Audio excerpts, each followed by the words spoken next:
A cela daquela prisão tem uma única janela, do tamanho de um rosto aproximadamente. O prisioneiro que ali está, olhou através dessa janela uma única vez, ele se assenta no chão, encostou-se na parede, puxa os joelhos para perto do peito. Isso foi há 1 hora. Ele não se move desde então.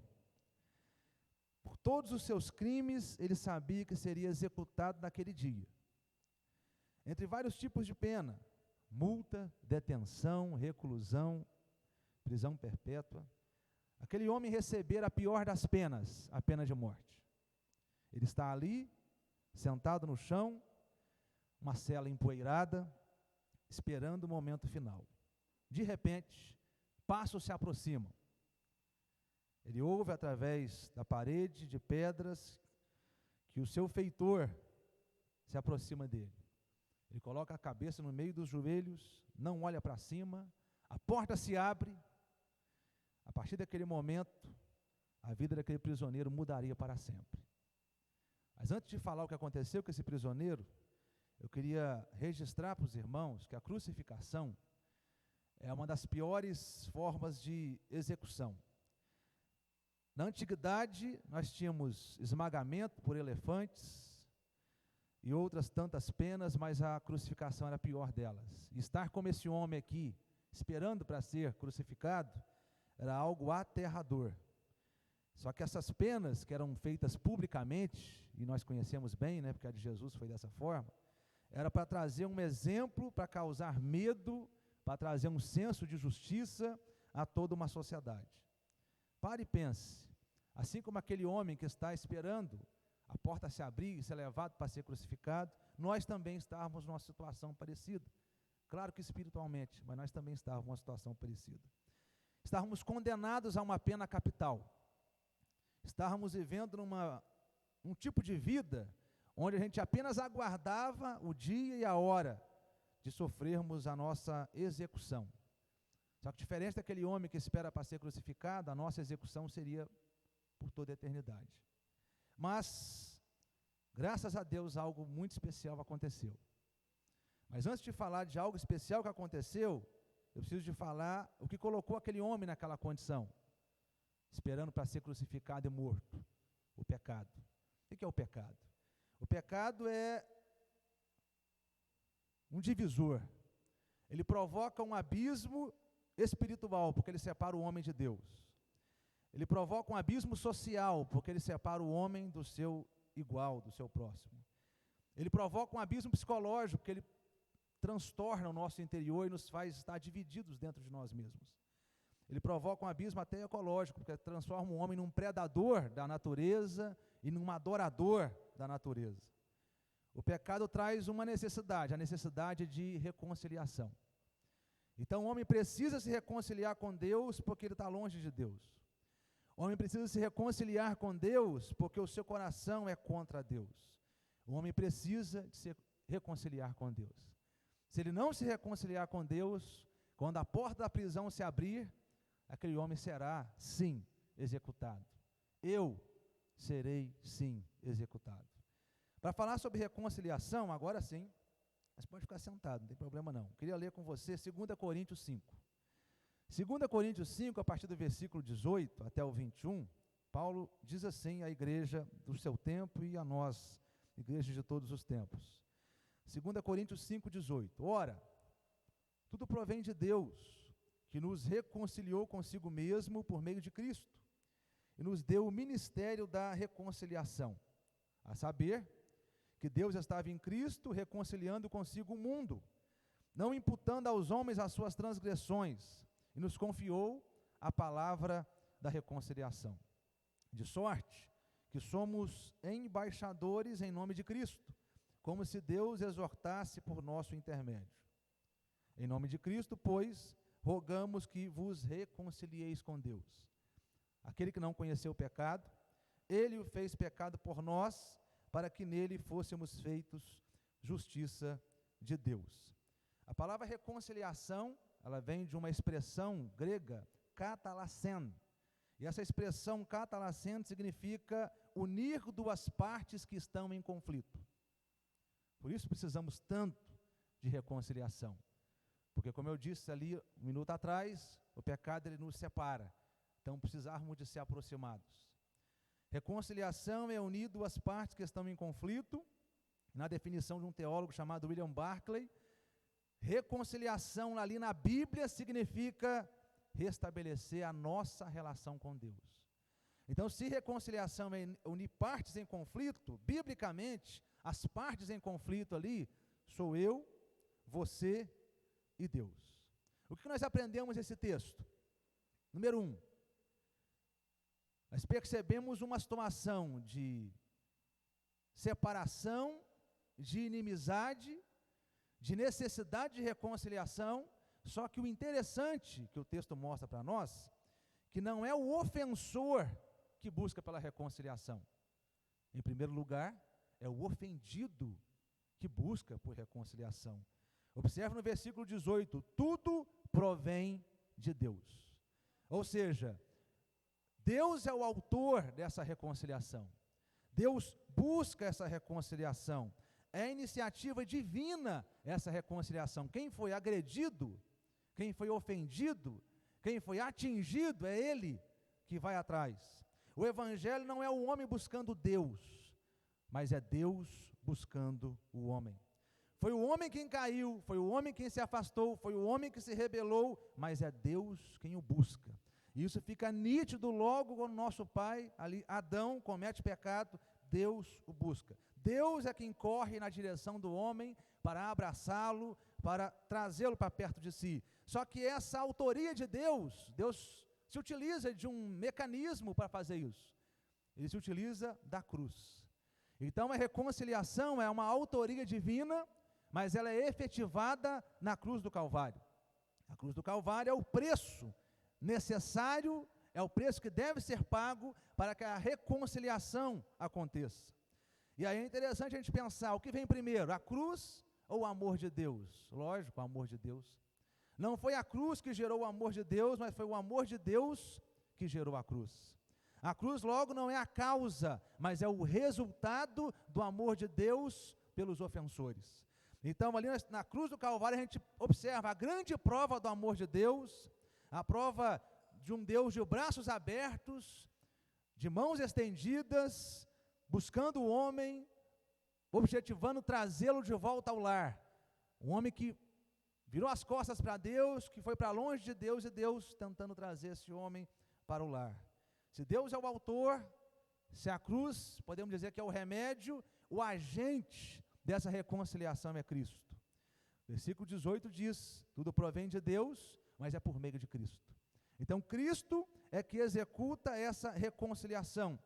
É interessante que não há nada que a gente possa fazer para que a gente seja aceitável diante de Deus. Ou seja, é o que Cristo fez por nós, é que nos deu condições de sermos aceitos diante de Deus. Então, para nós, assim, na nossa mão, o que a gente pode fazer para que Deus nos aceite? Cristo fez por nós o que era necessário para que Deus nos aceite. E aí, quando ele morre ali na cruz do Calvário, acontece aquilo que a teologia chama de doutrina da substituição. Nós precisávamos estar ali, pagando, porque nós éramos os ofensores. Mas o ofendido, o agente Deus, se utilizando da cruz, o seu próprio filho é quem vai naquele lugar, no nosso local, ele assume a nossa culpa, ele assume o nosso lugar, ele fica como nosso representante, como nosso fiador, e ali na cruz, ele paga a dívida, ele paga o preço da nossa reconciliação. Então a reconciliação é algo necessário, mas a reconciliação seria impossível. Louvamos a Deus por isso, porque Deus tornou isso possível. O ofendido buscou a reconciliação, ele mesmo tomou a iniciativa, ele mesmo preparou a cruz, ele mesmo enviou o seu filho foi ali e pagou o preço da reconciliação por nós. Mas, como essa reconciliação acontece então na prática? Em segundo lugar, eu queria destacar como a reconciliação acontece na prática. Se o ofendido buscou a reconciliação, qual seria então a base dessa reconciliação? A base da reconciliação é uma palavra meio esquisita, meio feia, mas é necessário. Imputação. A base da reconciliação é a imputação. O que é isso? Palavra esquisita. Que negócio é esse? Você vai aprender.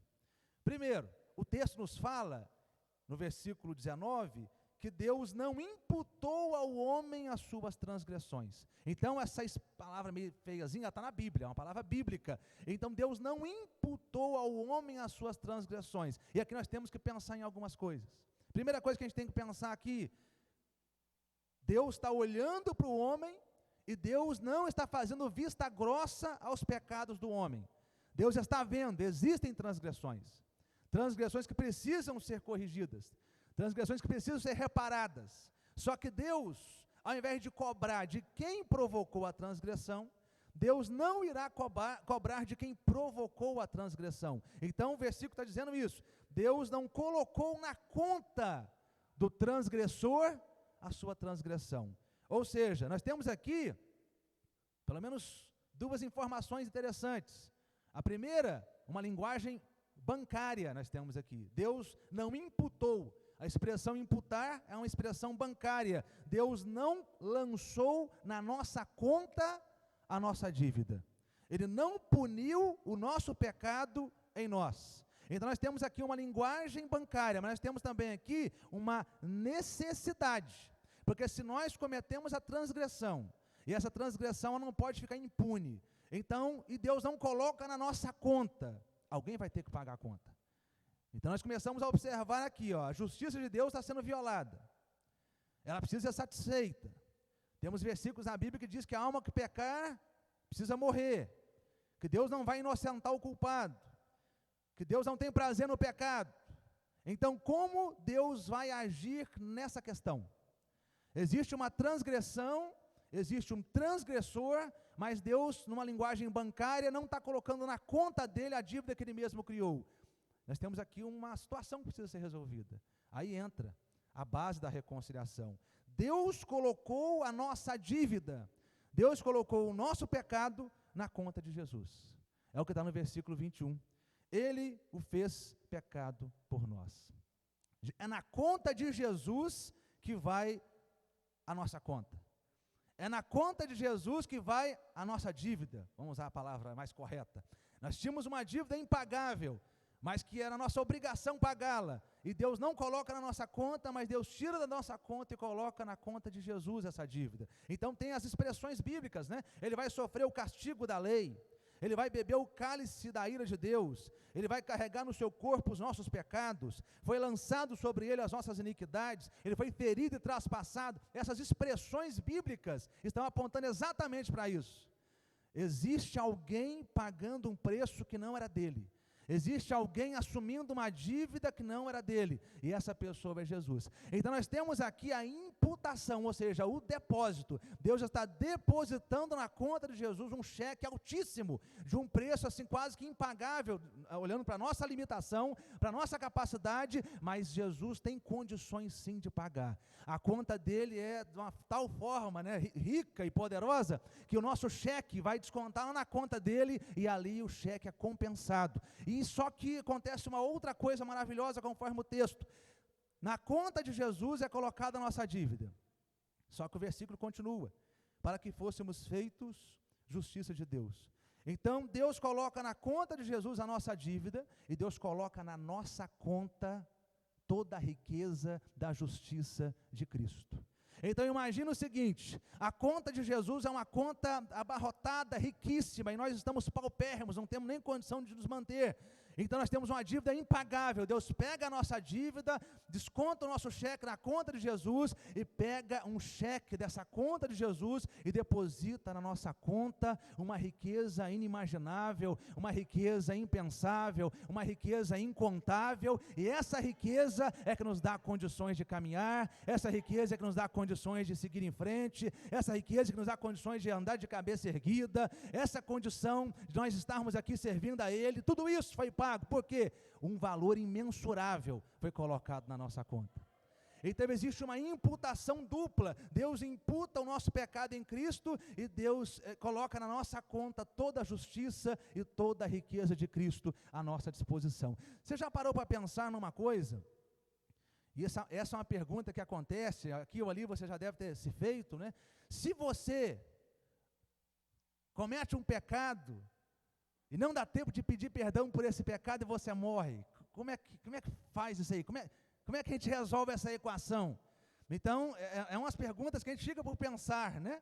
Sabe por que a gente é salvo, mesmo pecando? Aí você está me entendendo a questão do pecar, e o pecado é liberado. O pecado de cristão, não o pecado de quem não é convertido, né? A pessoa que serve a Deus de verdade, ele comete pecado como um acidente. Então imagina uma pessoa que pecou com um acidente ali, e de repente aconteceu alguma coisa, não deu tempo sequer de pedir perdão para Deus ou para a pessoa. Por que a gente pode ter essa tranquilidade? Nós estamos salvos. Por quê? Foi depositado na nossa conta um valor inestimável. Então é nessa conta que a gente recorre quando busca o perdão. Então a gente peca, quando pede perdão, o nosso cheque é acreditado nessa conta, é aquela riqueza que foi depositada em nós, através da morte de Cristo, da justiça dele que foi imputada a nós. Então você pede perdão, mas mesmo se acontecer, de no último dia da sua vida, você não der tempo de pedir perdão, existe uma riqueza imensurável ali, e aquilo ali é que garante que estamos comprados por ele, é aquilo ali que garante que estamos resgatados por ele. Então foi imputado a nós uma riqueza incalculável, e isso nos dá tranquilidade de seguir caminhando firme, de cabeça erguida, tendo a certeza, o meu pecado foi perdoado, os meus pecados que virão pela frente, quando eu dobrar o meu joelho, também serão perdoados. Por quê? Na minha conta existe um valor inestimável. Nosso débito foi cancelado, um depósito imenso foi colocado na nossa conta. Então, se a gente fosse definir essa expressão imputação, pegando aqui o Warren Wiersbe, que também é um teólogo famoso, quando Jesus morreu na cruz, todos os pecados lhe foram imputados, ou seja, foram postos em sua conta. Em decorrência disso, todos esses pecados foram pagos e Deus não nos condena por eles. Além disso, Deus deposita a justiça de Cristo em nossa conta, e isso nos traz novidade de vida, isso nos traz segurança para nós caminharmos firmes e seguros na presença de Deus. Caminhando para encerrar, uma terceira coisa, um terceiro ponto. O ofendido buscou reconciliação. A base da reconciliação é a imputação.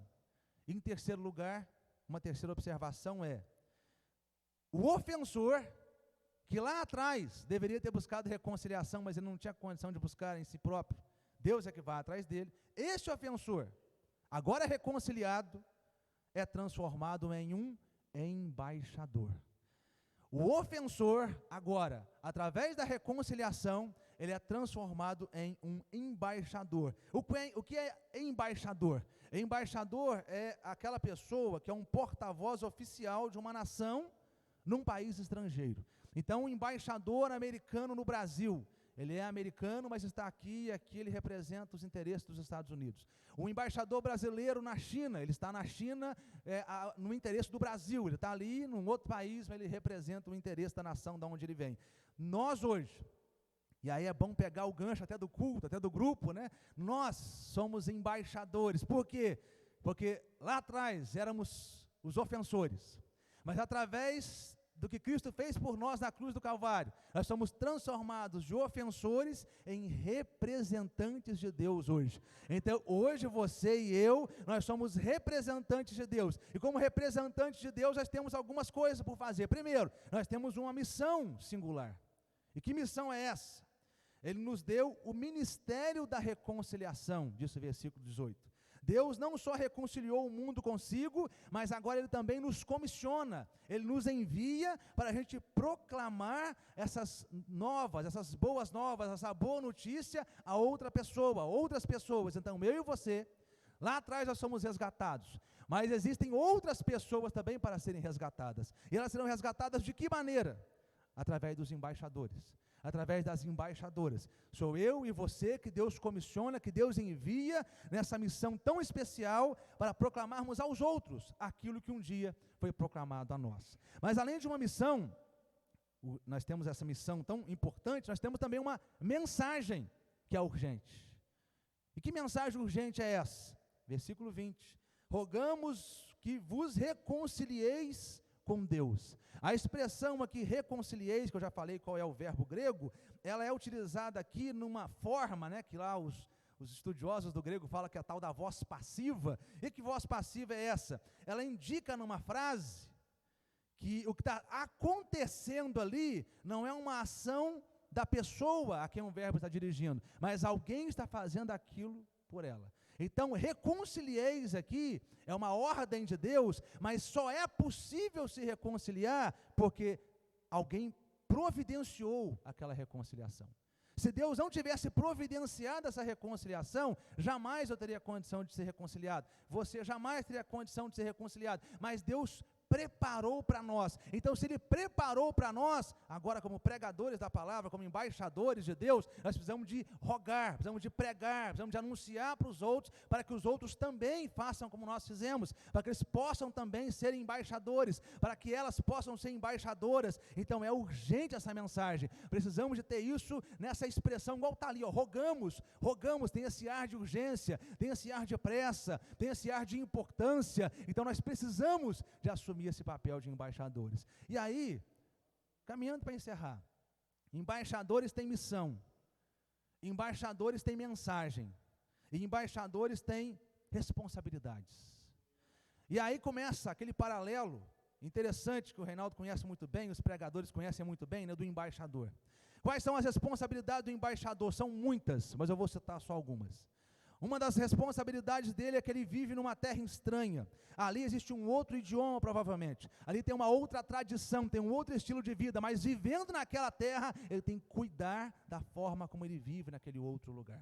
Ele tem que ter cuidado, ele tem que ter atenção, ele tem que estar ligado na forma como ele se porta lá naquele outro país. Por quê? Porque ele representa uma outra nação. O embaixador, ele fala, mas ele fala em nome do seu país.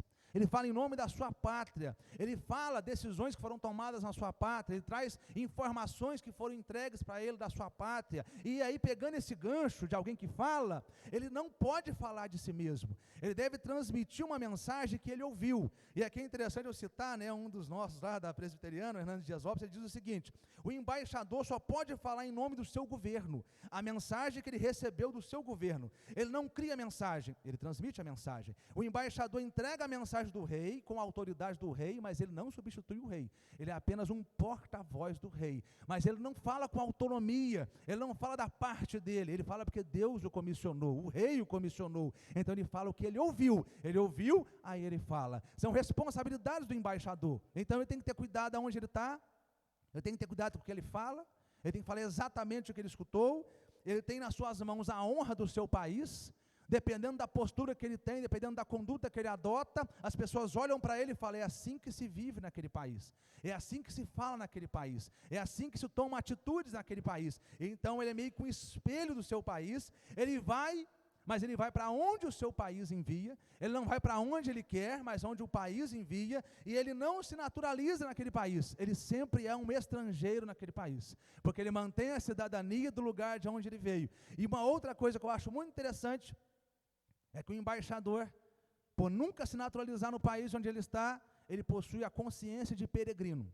Ele está ali, mas o sonho da vida dele é um dia ter condições de voltar para o seu país e morar ali. Então, fazendo essas reflexões aqui, eu e você, como embaixadores, nós temos que ter cuidado com a forma como a gente vive, nós temos que ter cuidado da maneira como a gente fala, nós temos que transmitir da parte de Deus aquilo que ouvimos dele, não aquilo que a gente pensa e quer falar. Nós temos que ter cuidado, porque a honra de Deus e da igreja, a honra do outro mundo, que é o mundo que a gente vai viver na eternidade, está estampada em nós. Então a pessoa olha para a nossa conduta e para a nossa postura e ele já imagina: é assim que se vive lá, é assim que se serve lá. E nós temos que ter cuidado então, que por mais que as pessoas tentam nos provocar a nos naturalizarmos, né, nos misturarmos aí, a gente tem que entender: não, eu não posso me misturar, eu sou de um outro país, eu sou de uma outra nação, eu sou de um outro povo, enfim, está aqui na terra, mas nossa cabeça está lá no céu, no sentido: eu estou aqui, mas não é para sempre, eu vivo aqui, mas um dia eu vou voltar para lá, eu estou nessa pátria, mas não sou dessa pátria, existe uma pátria melhor me aguardando, eu tenho que ficar ligado nisso.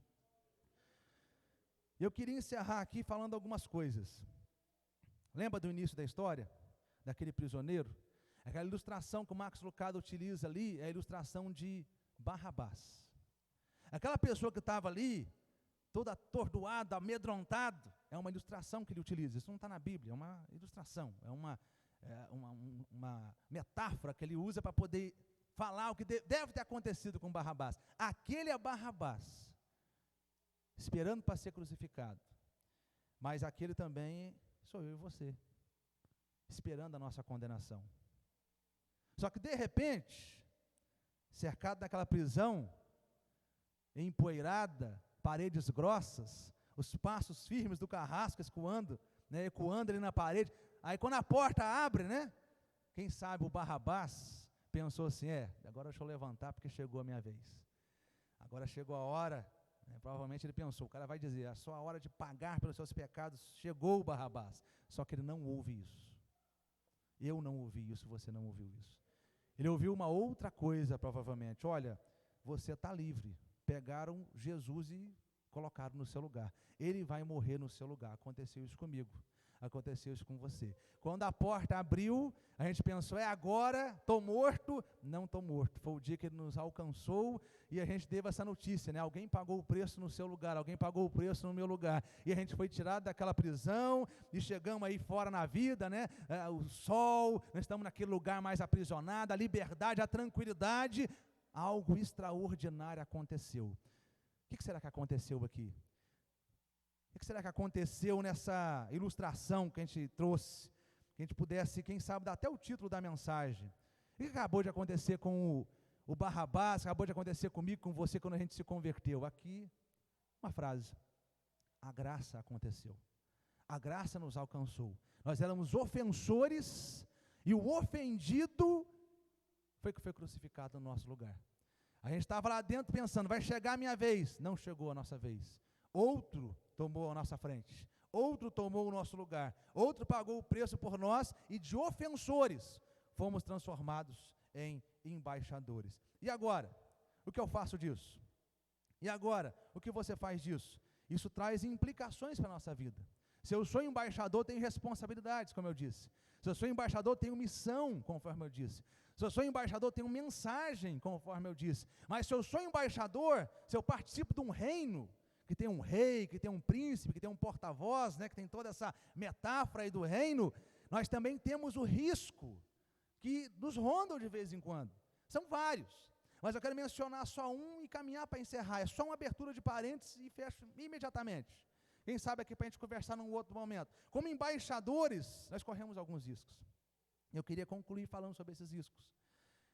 Se os irmãos pararem para pensar, a igreja do Senhor, em várias épocas da história, ela sofreu com esse risco, mas nós estamos vivenciando isso, nós estamos contemplando esse momento histórico nos últimos anos, onde a igreja, os embaixadores, os integrantes do reino, sofreram uma tentativa de golpe de Estado. Os embaixadores desse reino, que somos nós, estamos sofrendo, podemos colocar aí no presente ainda, estamos sofrendo uma tentativa, não é um golpe, é uma tentativa de golpe de Estado no reino, não é no Brasil, no reino. E como que isso aconteceu? Vou te dar 4 figuras de como isso aconteceu. Espera aí, nós somos embaixadores, então nós estamos reunidos em embaixadas. Quais são as embaixadas? Onde ficam as embaixadas? As igrejas. Então, se as igrejas são as embaixadas do reino, onde os embaixadores se reúnem, as embaixadoras se reúnem, de repente, começou-se a observar que nas embaixadas, ao invés de se falar sobre o reino, começou a se falar sobre o partido político. Agora, nas embaixadas, não se fala do reino, se fala de partido político e de política.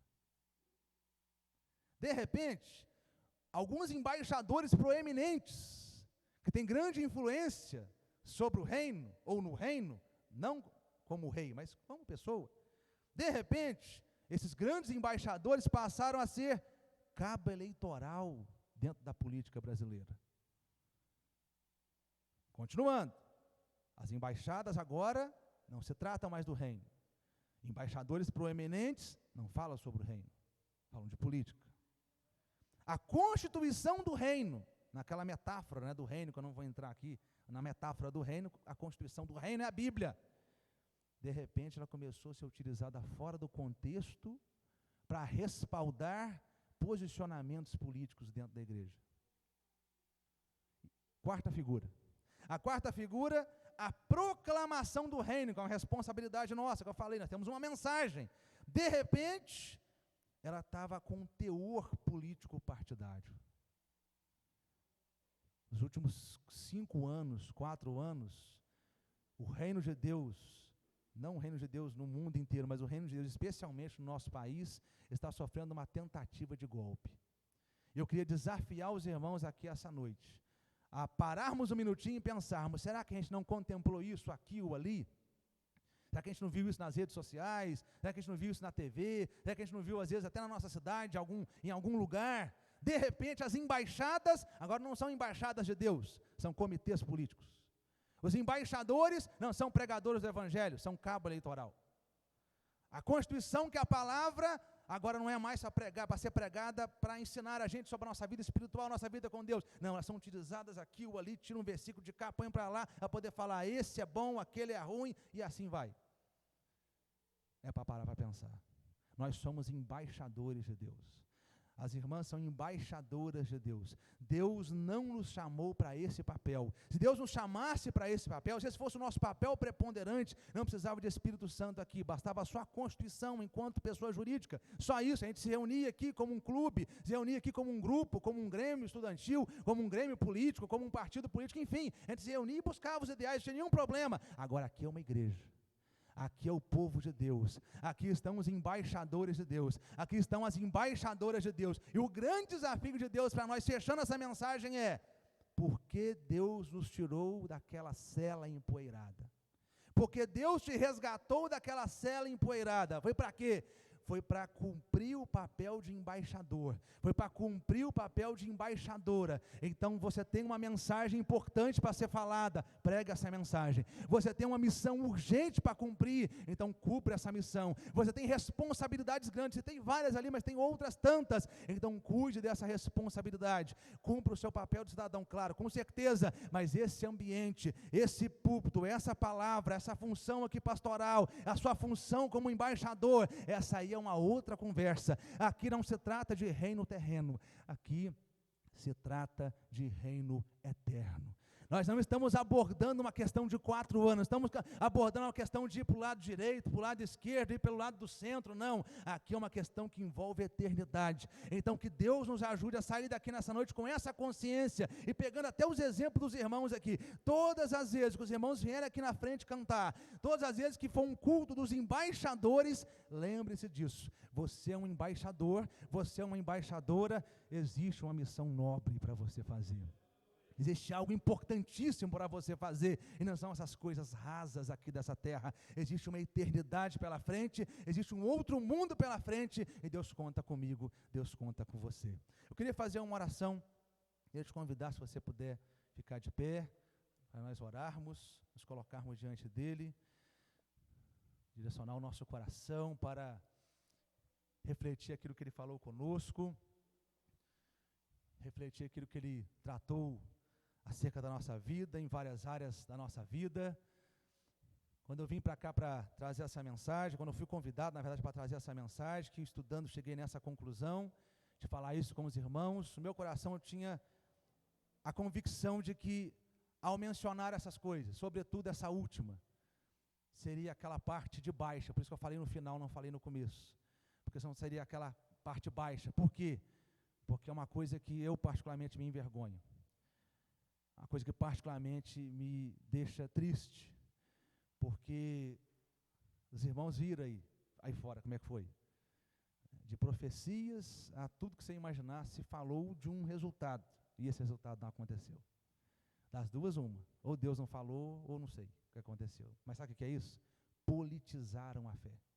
Politizar a religião. São coisas diferentes. Sabe por que são coisas diferentes? Não importa quem esteja lá. Como embaixadores de Deus, nós somos voz profética. Se tiver errado, nós vamos falar, vamos criticar, vamos bater em cima, através da palavra, através da autoridade do Espírito Santo. Se estiver correto, iremos ali apoiar, e de qualquer maneira iremos orar.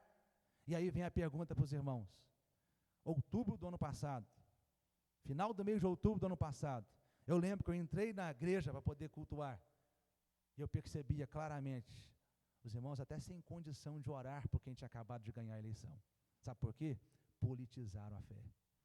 Nós somos voz profética da parte de Deus, não podemos esquecer disso. Os irmãos entraram aqui essa noite, nós somos voz profética. Não importa quem está lá, nós vamos cumprir o nosso papel, mas não importa quem está lá. Da onde Deus os tirou, lá daquela cela, quando nós saímos ali, agora eu estou morto, e de repente eu não estava morto, eu estava resgatado, existia um ministério para nós. E é esse ministério, é ser embaixador, é ser essa voz profética que Deus tem para a minha vida, que Deus tem para a sua vida. Oremos. Senhor, estamos diante de Ti, queremos Te louvar, Senhor, pela Tua palavra, queremos Te louvar, Senhor, por essas reflexões que fizemos aqui, queremos agradecer ao Senhor pelo privilégio de estar nessa igreja amada, revendo os irmãos queridos por nós, irmãos que estão caminhando na Tua presença e se dedicando, se esforçando em Te servir, em se dedicar a Ti, em cumprir a missão que o Senhor colocou na vida deles. E eu estou aqui, Senhor, para compartilhar com eles essa reflexão e pedir ao Senhor que, começando por mim, o Senhor nos capacite, Senhor, a sermos embaixadores, a ser embaixadoras, a sermos realmente representantes do Senhor nessa terra. Nós estamos aqui, ó Deus, mas nós não somos daqui. Nós estamos aqui, mas nós temos uma missão para cumprir neste lugar. Nós temos uma mensagem para ser entregue aqui neste lugar. Então eu peço ao Senhor que o Senhor capacite cada um de nós a cumprirmos, ó Deus, aquilo que o Senhor nos mandou fazer, a realmente levarmos a cabo, ó Deus, aquilo que o Senhor nos designou para fazer.